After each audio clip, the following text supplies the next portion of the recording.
இயேசு கிறிஸ்து பிறந்து கிறிஸ்துமஸ் விழாவை கொண்டாடும் இந்த நல்நாளில் அவர் 2000 ஆண்டுகளுக்கு முன்னாலே நமக்கு போதித்த போதனைகள் இன்றைக்கும் நமக்கு பயனுள்ளதாக இருப்பதை நாம் நினைத்து பார்க்க வேண்டும். இயேசு பிரான் அவர்கள் தீய சக்திகளை அழிக்க உலகத்திற்கு ஒளியாக வந்தார்.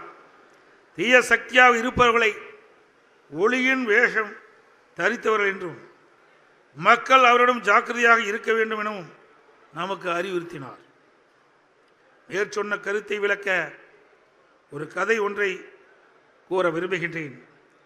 ஒரு ஊரில் ஒரு விவசாயி தனது விளைநிலங்களின் அருகில் ஒரு ஆட்டுப்பண்ணை வைத்து நிறைய ஆடுகளை வளர்த்து வந்தார்.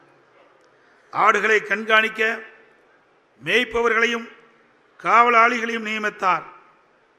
நல்ல பராமரிப்பில் ஆடுகள் நன்கு வளர்ந்தன. இதை பார்த்த சில ஓநாய்கள் எப்படியாவது இந்த ஆடுகளை கவர்ந்து சென்று நமக்கு இரையாக்க வேண்டும் என திட்டமிட்டன. ஆனால் காவலாளியின் கண்காணிப்பு கடுமையாக இருந்தது.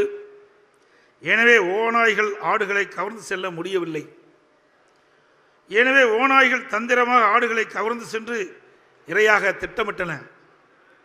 ஒரு நாள் இரவில் ஓநாய்கள் ஆட்டுத்தோலை தங்கள் மேல் போர்த்தி கொண்டு கள்ள வாசல் வழியாக உள்ளே வந்து தாங்களும் ஆடுகள்தான் என்பதை போல நடித்து அப்பாவி ஆடுகளை நம்ப வைத்து தந்திரமாக அவைகளை அழைத்து சென்று தங்களுக்கு இரையாக்கிவிட்டன. அந்த அப்பாவி ஆடுகள் தாங்கள் ஓநாய்க்கு இரையாகும் போதுதான் அந்த ஓநாய்கள் சுயரூபத்தை அறிந்து ஐயோ மோசம் போய்விட்டுமே என வருந்தின. இதிலிருந்து நாம் தெரிந்து கொள்ள வேண்டிய உண்மை, காலம் கடந்த ஞானோதயத்தால் ஒரு பிரயோஜனமும் இல்லை. இன்றைய அரசியலில் பரம்பரையாக தாங்களே பதவி சுகத்தை அனுபவிக்க வேண்டும் என்ற நோக்கத்தோடு வாக்கு வங்கியாக ஆட்டுத்தோலை போர்த்தி கொண்டு வரும் ஓநாய் கூட்டத்தினரிடம் சிறுபான்மையினர் எச்சரிக்கையாக இருக்க வேண்டும் என்று கூற விரும்புகின்றேன். தீய சக்தியிடம் நாம் ஏமாந்து போய்விட்டால் பின்னர் விடியல் என்பதே இருக்காது. தமிழகம் இருளில் மூழ்கிவிடும். எனவே நாம் விழிப்புடன் செயல்படும் காலம் இது.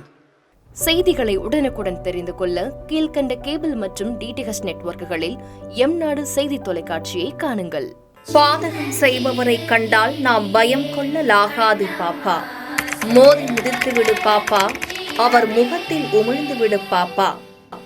அண்மை செய்திகளை உடனுக்குடன் தெரிந்து கொள்ள இணைந்திருங்கள் எம்நாடு தொலைக்காட்சியுடன்.